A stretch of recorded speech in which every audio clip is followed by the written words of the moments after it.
about Chinese tones. So probably you already know that Chinese Mandarin has four tones or five, depending on how you count them. So one would be the flat high tone, like E, and then one is the rising tone, E. One is the falling and rising tone, so that would be E. And then one is the falling tone, E. Now, one thing that I find difficult with the tones is talking about those tones.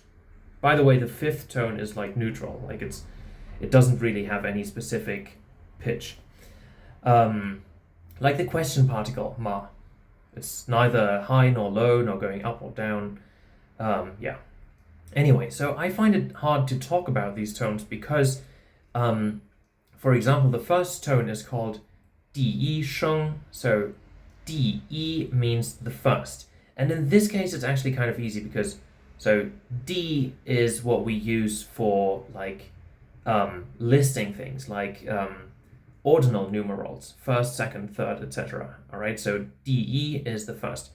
Now, E itself is the first tone. It's a high flat tone, all right? E, so 第一声, sheng means tone.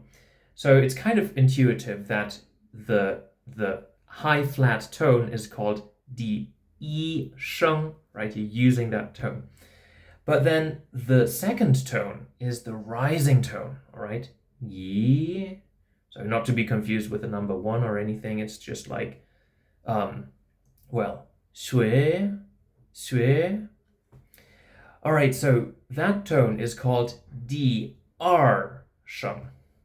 And the tricky thing here is that R is falling, but the 第二声 is rising.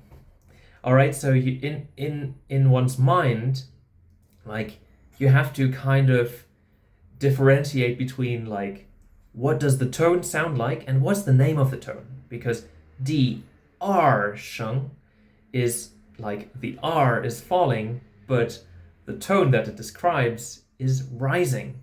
学习, to study. Then we have 第三声.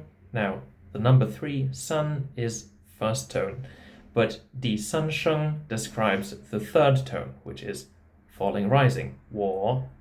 And then we have 第四声, which is the fourth tone, and fortunately here it's easy again because number 4, se, is actually fourth tone, falling.